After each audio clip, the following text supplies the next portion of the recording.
Good morning. यम हम लोग यम योग का पहला सोपान यम पढ़ रहे थे। तो मुझे लगता है कि पाठ पूरा हो चुका था और अब प्रश्नोत्तर करना बाकी है।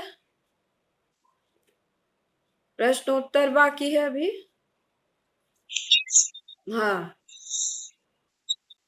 Good morning all of you. तो हम लोग देखें पाठ की संख्या क्या है। पाठ की संख्या है 10। पाठ की संख्या 10। योग की पहली सीढ़ी यम। ये हम लोगों ने पढ़ लिया था ये पाठ। यम क्या है? यम क्या है? कोई बताएगा? कोई बताएगा कि यम क्या है?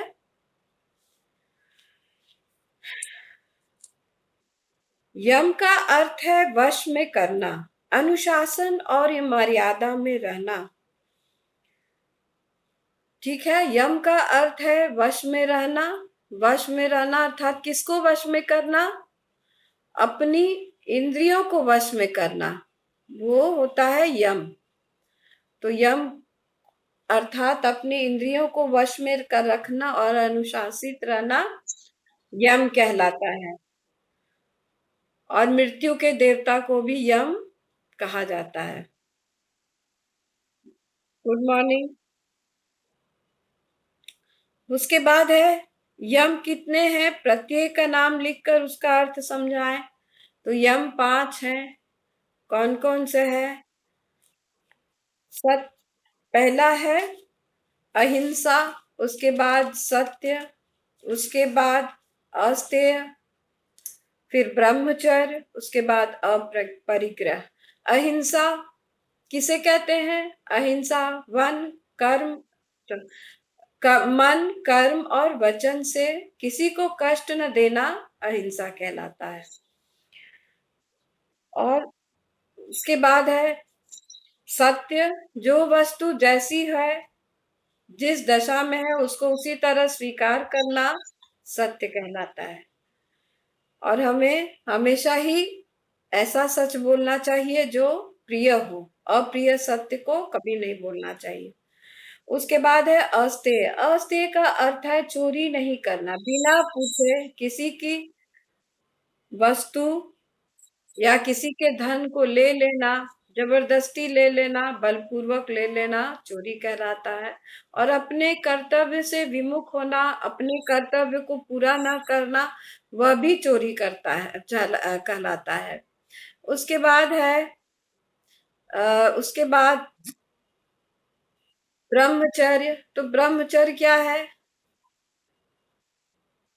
सभी इंद्रियों को वश में करना ब्रह्मचर्य कहलाता है। उसके बाद है अपरिग्रह। अपरिग्रह का अर्थ है आवश्यकता से अधिक जमा न करना।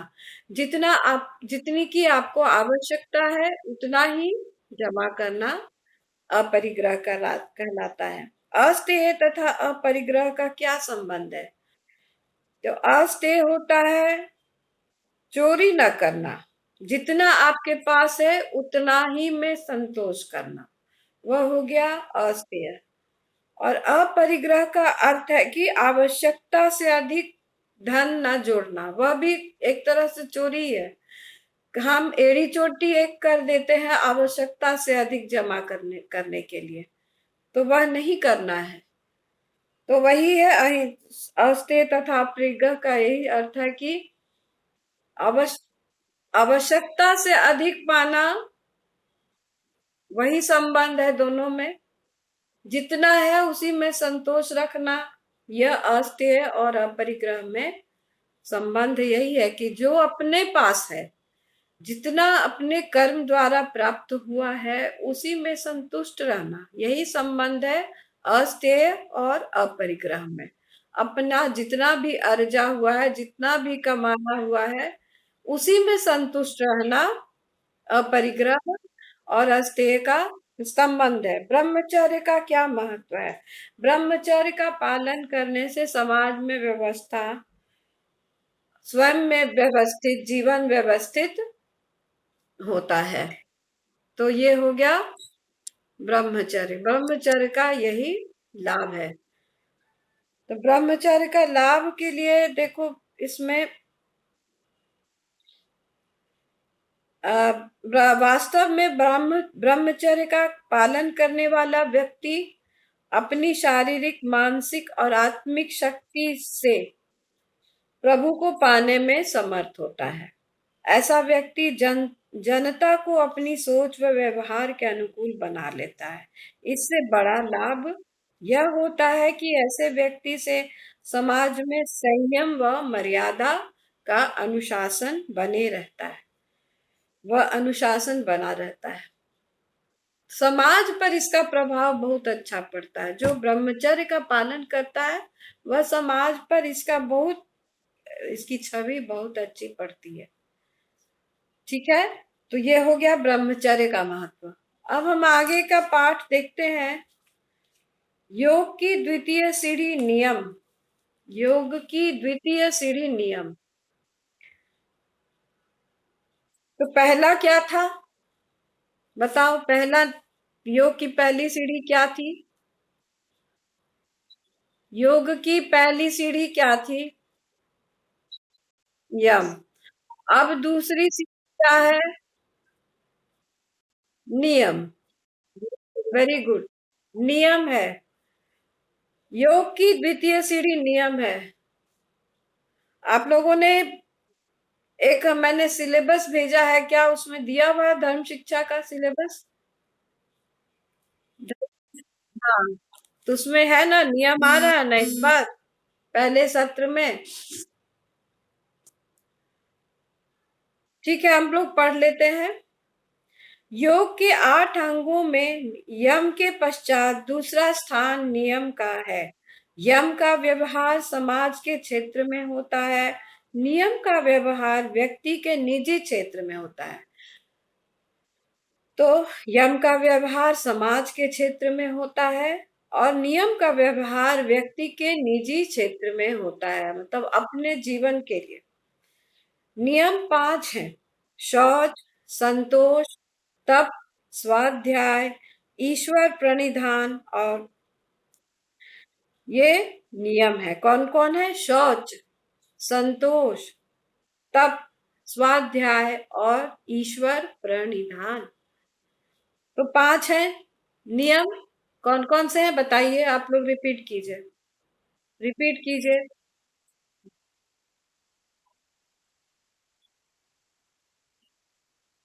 हाँ। शौच, संतोष, तप, स्वाध्याय और ईश्वर प्रणिधान, ये 5 नियम है। ये 5 नियम है। तो शौच का क्या अर्थ है? सबसे पहले हम लोग यह जाने कि शौच का क्या अर्थ है। शौच नित्य क्रिया से निर्वृत्त, इसका अर्थ ये नहीं है। शौच, शौच का क्या अर्थ है?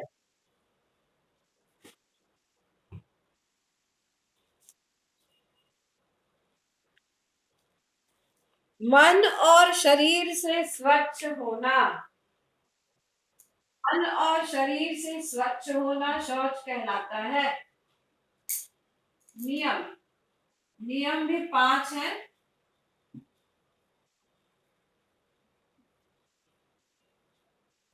शुचि शब्द तुमने सुना होगा। शुचि, शुचि का अर्थ होता है पवित्रता।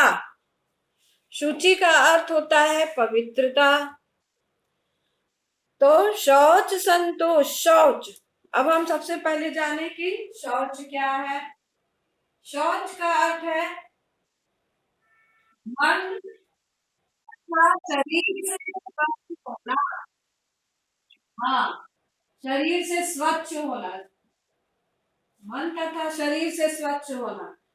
अब ये बताओ कि मन कैसे स्वच्छ होगा? मन कैसे स्वच्छ कहलाएगा? मन में बुरी भावना नहीं लाना, किसी के लिए द्वेष नहीं लाना, गंदी बातें, खराब बातें, दूसरे के प्रति ईर्ष्या, द्रोह, विषाद, क्रोध, ये सब जो हमारे विकार है, वे सब यदि मन में ना आए तभी हम हमारा मन जो है वो स्वच्छ होगा। शुद्धि, स्वच्छता, शारीरिक और मानसिक पवित्रता को शौच कहते हैं। जीवन को सुखी, स्वच्छ तथा आनंदमय बनाने के लिए पवित्रता की आवश्यकता है। पवित्रता को सफाई तथा ईमानदारी, इन दो भागों में बांट सकते हैं। सफाई का संबंध शरीर से, वस्त्रों से, घर और बाहर से तथा वातावरण से है। ईमानदारी का संबंध धन और मन से है। शरीर को स्वस्थ रखने के लिए इसे स्वच्छ रखना अत्यंत आवश्यक है। इसके लिए प्रतिदिन पेट की सफाई, दातुन, स्नान आदि करके स्वच्छ वस्त्रों को धारण करना चाहिए। घर और बाहर को झाड़ू बुहारू, पोछा, सफेदी आदि से स्वच्छ रखना चाहिए। वातावरण की शुद्धि के लिए पुष्पों के पौधे, तुलसी, केले और नीम, पीपल आदि बड़े वृक्ष सहायक होते हैं। यज्ञ हवन वातावरण की शुद्धि का सर्वोत्तम साधन है। धन की शुद्धि का अभिप्राय यह है कि इसमें कमाई ईमानदारी की हो, चोरी, ठगी, लूटपाट, शोषण की न हो, खून पसीने के हो।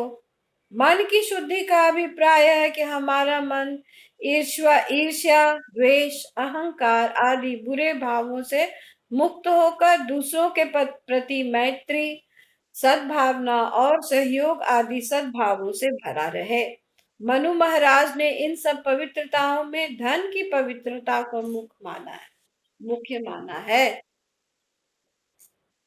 तो आप समझ गए कि शौच कितने प्रकार के हो गए।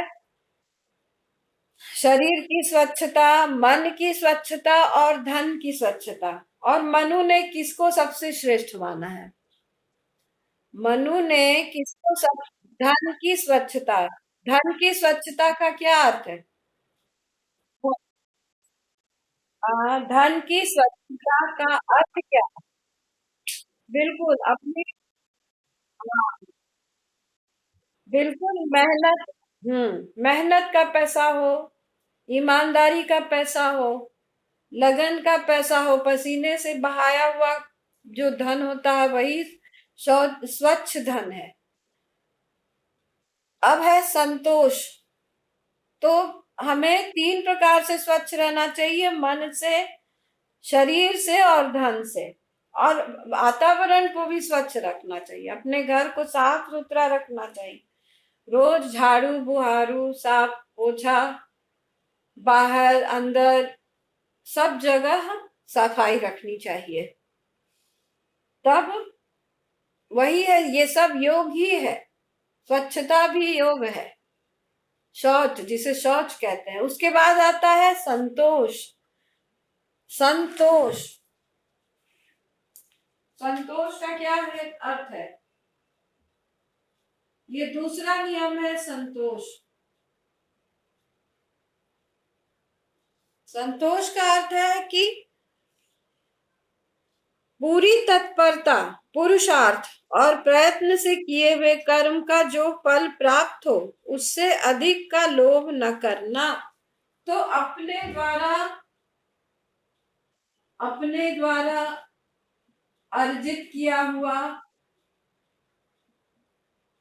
अर्जित किया हुआ किए हुए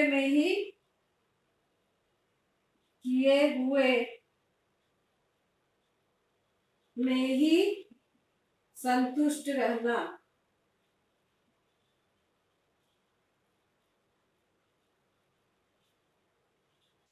अपने पुरुषार्थ मतलब अपनी मेहनत से कमाया हुआ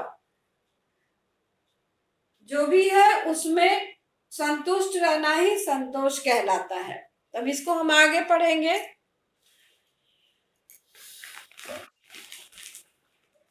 पूरी तत्परता, पुरुषार्थ और प्रयत्न के लिए,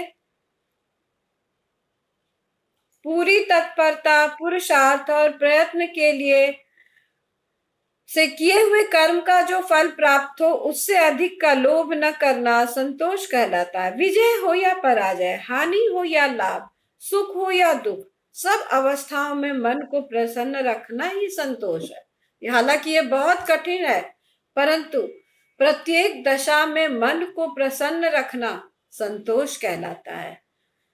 संतोष का अर्थ आलस्य नहीं है, अपितु अपने कर्तव्य को पूरे पुरुषार्थ से पूर्ण करना और उसका जो फल मिले उसी पर संतुष्ट रहना संतोष कहलाता है। लालसा और तृष्णा का दास न बनना संतोष है। इच्छा जितनी घटेगी सुख उतना ही बढ़ेगा। इच्छा ऐसी आग है जो संतोष के जल के बिना बुझती ही नहीं। संतोष सुख का और असंतोष दुख का मूल है। तो संतोष का मूल क्या है? सुख। और असंतोष का मूल क्या है? दुख। तो हम जितना भी मेहनत करें और मेहनत से हमें जो भी प्राप्त हो, हमें उसी में संतुष्ट रहना चाहिए। हमें जो भी प्राप्त हो हमें उसी में संतुष्ट रहना चाहिए, वही संतोष कहलाता है। तो क्या तुम्हारा क्या विचार है इस पर? संतोष नामक नियम से पर तुम्हारी क्या राय है? कोई पर बोलेगा? कोई कुछ बोलेगा? ऐसा नहीं है पढ़ाई कर रहे हो, तुम्हें मेहनत से जो अंक मिल गया उसी में संतोष कर लिए, नहीं, ये संतोष नहीं है। पढ़ाई में तो तुम्हें अगर कम अंक आए हैं तो तुम्हें और भी मेहनत करना है। ठीक है कि भाई जितना पढ़े उतना अंक आया, इसी में संतोष कर लो, बस छोड़ो। ऐसा नहीं है, पढ़ाई में यह लागू नहीं होगा। पढ़ाई के में पढ़ाई में अगर कम अंक आए हैं तुम्हें और मेहनत करनी पड़ेगी, तुम्हारी मेहनत की कमी है इसमें।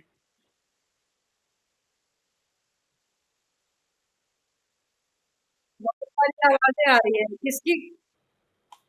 कृष्णा वर्मा। अब देखो,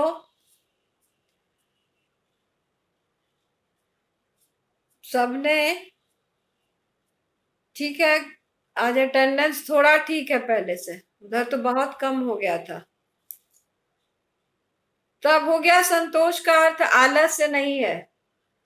तो तुमने आलस्य किया, अगर पढ़ाई में कमी हो गई तो आलस्य किया, समझ गए? तभी तुम्हें कम अंक मिले हैं।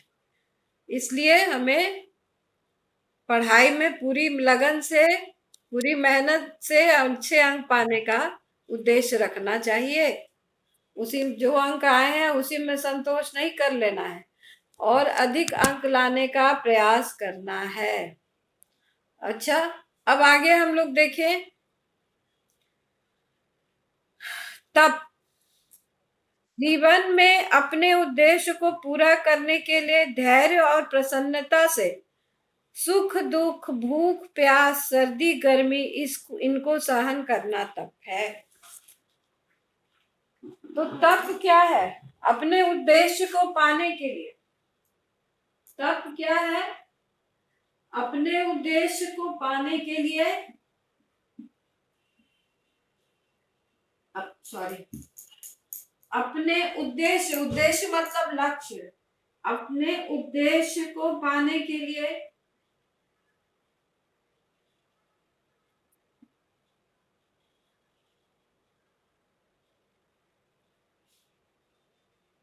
सब प्रकार की अवस्था को सहन करना तप कहलाता है। ठीक है, इसको पूरा नहीं लिख रहे हैं। तो अपने उद्देश्य को प्राप्त करने के लिए सभी अवस्थाओं में समान रहना तप कहलाता है। कौन कौन सी अवस्था है? सुख दुख भूख प्यास सर्दी गर्मी, इनको सहन करना तप है। इनको सहन करना तप है। अब जैसे अभी तुमको गर्मी लग रही हो तो तुम पढ़ाई छोड़ के ना उठो, ठीक है? जाड़ा लग रहा है तो पढ़ाई छोड़ के ना उठो। सभी दशा में समान रहना और अपने उद्देश्य के लिए कार्यरत रहना, उसे ही तप कहते हैं। मजदूर को देखते हो? कभी किसी मजदूर को देखे हो तुम लोग? वो लोग इतनी धूप में, सर्दी में, गर्मी में अपने काम में लगे रहते हैं। उन्हें कुछ जैसे कि वो बुत बन गए। उन पर किसी प्रकार का प्रभाव नहीं पड़ता है। वो लोग बस उसमें अपना काम करते रहते हैं, पसीना बहाते रहते हैं, श्रमिक। उन पर किसी चीज का प्रभाव नहीं पड़ता है। तो वैसे ही हम लोगों को भी उनसे प्रेरणा लेना चाहिए, उन्हें देख करके कि वो लोग इस दशा में काम कर रहे हैं, तो हम लोग भी इस चीज से प्रेरित हो। सन 2015 में बहुत जोर का भूकंप आया था। तुम लोग कोई है याद या नहीं, पता नहीं, तुम लोग किस क्लास में रहे होगे। तो उसमें इतना तेज भूकंप आया था कि पूरी स्कूल में, हम लोग स्कूल में ही थे, सारे बच्चों को ग्राउंड में उतार दिया गया था। हम्म। सारे बच्चों को ग्राउंड में उतार दिया गया था। और बगल में एक मकान बन रहा था, अब तो मकान बन के तैयार है, अपार्टमेंट। वो मिडिल सेक्शन के बिल्डिंग से दिखता है, नया बिल्डिंग जो बना है वहां से दिखता है। वहां पर वो लोग प्लास्टर कर रहा था दीवार, हम लोग देख के दंग रह गए कि वो लोग करता ही रहा, करता ही रहा। वो लोग उतरा ही नहीं, उन लोगों को शायद पता भी नहीं चला। प्लास्टर कर रहा था, वही बता रहे हैं किस तरह से वो प्लास्टर कर रहा था, बांस की सीढ़ी पे चढ़ करके। उन्हें कोई तरह का कुछ शायद पता नहीं चला कि क्या हुआ। हम लोग देख के दंग रह गए थे, देख रहे थे ग्राउंड से, सारे बच्चे नीचे उतरे हुए थे क्लास से। मतलब, तो वही कह रही हूँ कि वो परिश्रम, वो तो खैर बहुत अजीब सी दशा थी, उन लोगों को उतर आना चाहिए था, लेकिन वो लोग करते रहते हैं, श्रमिक अपना काम करते रहते हैं। उसी तरह से हमें भी श्रमिकों से प्रेरणा लेनी चाहिए, अपने काम में सतत लगे रहना चाहिए। हमें उससे भटकना नहीं चाहिए, अपने लक्ष्य से भटकना नहीं चाहिए। तो तप वही है। जीवन में अपने उद्देश्य को पूरा करने के लिए धैर्य और प्रसन्नता से सुख दुख भूख प्यास सर्दी गर्मी उनको सहन करना तप है। व्यक्ति को चाहिए कि वह कर्तव्य का पालन करता रहे, सुख आए या दुख, गर्मी हो या सर्दी, मान हो या अपमान, कष्ट क्लेश हो या आराम, हमें क्या करना चाहिए? इन सबको प्रसन्नता से सहन करते हुए अपने लक्ष्य की ओर बढ़ते बढ़ते जाना चाहिए। महाभारत में कहा है, स्वधर्म वर्तित्वम, अर्थात अपने कर्तव्य का करते रहना तप है। स्वधर्म वर्तित्वम, अपने कर्तव्य का करते रहना क्या है? कर तप है। इसको प्लीज कहीं एकदम नोट कर लो तुम लोग, ये बहुत ही इंपॉर्टेंट तप है। स्वधर्म वर्तित्वम, वेरी नाइस कोट। इसको मैं अलग से ही लिख लेती हूँ, ये महाभारत से है। स्वधर्म वर्तित्वम, इसे अपने मेन डोर पे लगा लो लिख के, अच्छा से डेकोरेट करके, स्वस्तिक इत्यादि का साइन बनाकर। अपने घर धर्म पर डटे रहना ही कर्तव्य है, वह तप है। विद्यार्थी के लिए तप यही है कि उचित खाए, उचित सोए और आलस्य में नष्ट न करे। ठीक है। कम से कम समय में अधिक से अधिक विद्या ग्रहण करे, कम समय में भी अधिक विद्या ग्रहण करे। गृहस्थी का तप अपने परिवार समाज एवं राष्ट्र के सेवाओं में समय बिताना और इस कार्य में कष्ट सहन करना ही है। ब्राह्मण का तप वेदों का अध्ययन करना तथा धर्म का प्रचार करना है। क्षत्रिय का तप देश तथा समाज की रक्षा के लिए कष्ट करना है, सहना है। तैत्तिरीय उपनिषद में कहा गया है कि तप से ब्रह्म को जानने की इच्छा करो, क्योंकि तप ही ब्रह्म है। गीता में 3 प्रकार के तप बताए गए हैं, शरीर का, वाणी का और मन का। 3 प्रकार के तप है, शरीर का, मन का और वाणी का। शरीर का तप यह है कि सात्विक भोजन करें। तुम लोग तो सात्विक भोजन नहीं करते हो। समझते हो सात्विक भोजन? सत्व गुण से भरा हुआ। नॉन वेज नहीं खाना है सात्विक भोजन में।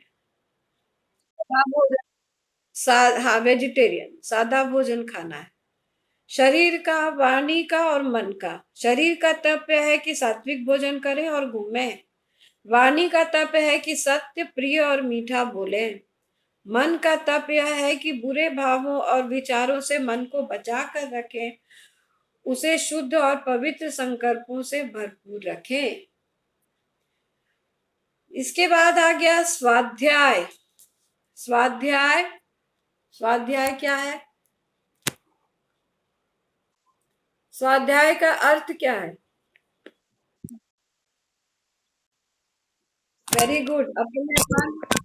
अपने मन और आत्मा का निरीक्षण। Very good. और एक और अर्थ है सुअध्याय, अर्थात अच्छे ग्रंथों का अध्ययन।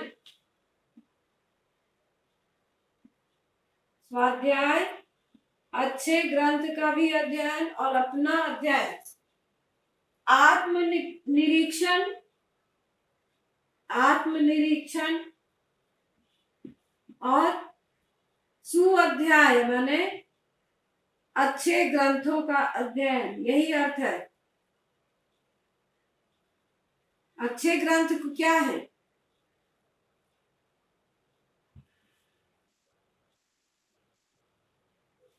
अच्छे ग्रंथ हो गए वेद, उपनिषद, आरण्यक, ब्राह्मण ग्रंथ इत्यादि ग्रंथों का अध्ययन करना। महापुरुषों की जीवनी का अध्ययन करना। महापुरुषों की जीवनी का अध्ययन करना भी स्वाध्याय में आ जाएगा। ठीक है।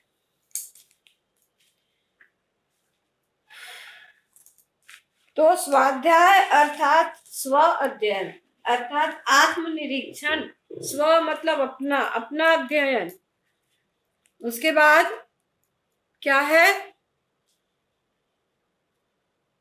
अच्छे ग्रंथों का अध्ययन। अच्छे ग्रंथ क्या हो गए? अच्छे ग्रंथों का अध्ययन का अध्ययन, गीता इत्यादि। ओम का जप, गायत्री का जप, वेद, उपनिषद आदि पवित्र ग्रंथों का पाठ स्वाध्याय कहलाता है। उसके साथ ही सदा अपने जीवन की घटनाओं पर दृष्टि रखना कि मैं ये क्या और क्यों कर रहा हूं और किधर जा रहा हूं। मैं क्यों कर रहा हूं, क्या कर रहा हूं, किधर जा रहा हूं, इस पर ध्यान देना, इसको समझना। हाँ बोलिए पीयूष, पीयूष बोलिए क्या बात है, बोलिए।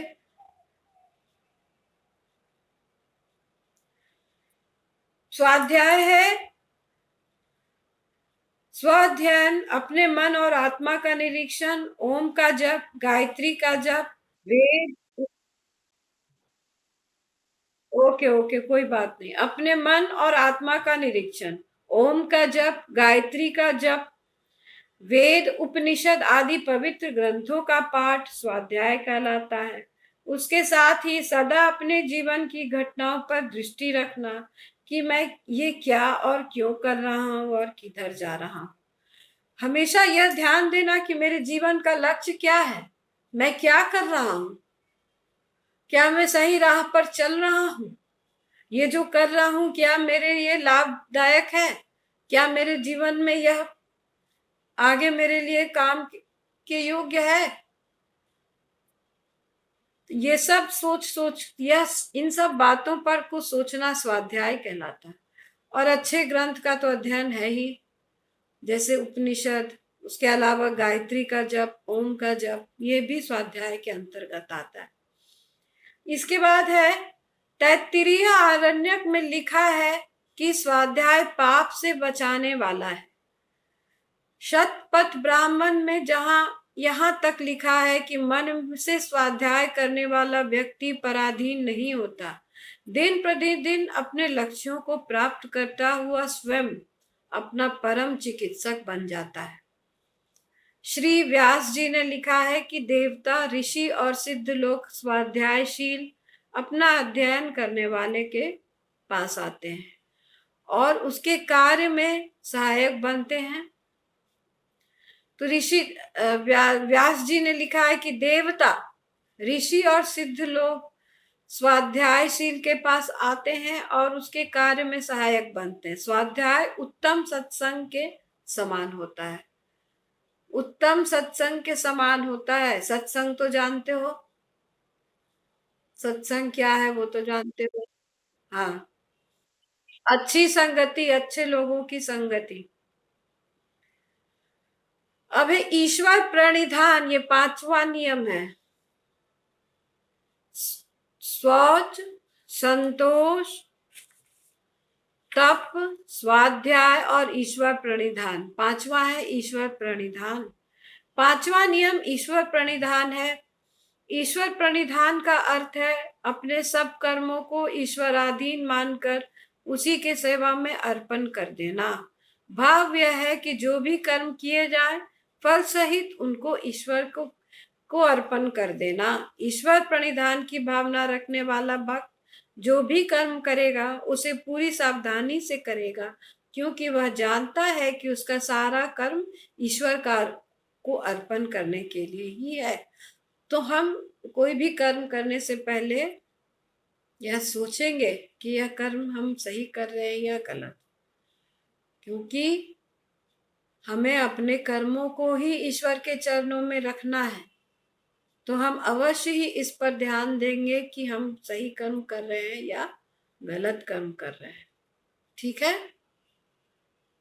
तो अपने कर्मों को ईश्वर के चरणों में रखना ईश्वर प्रणिधान कहलाता है। ठीक है।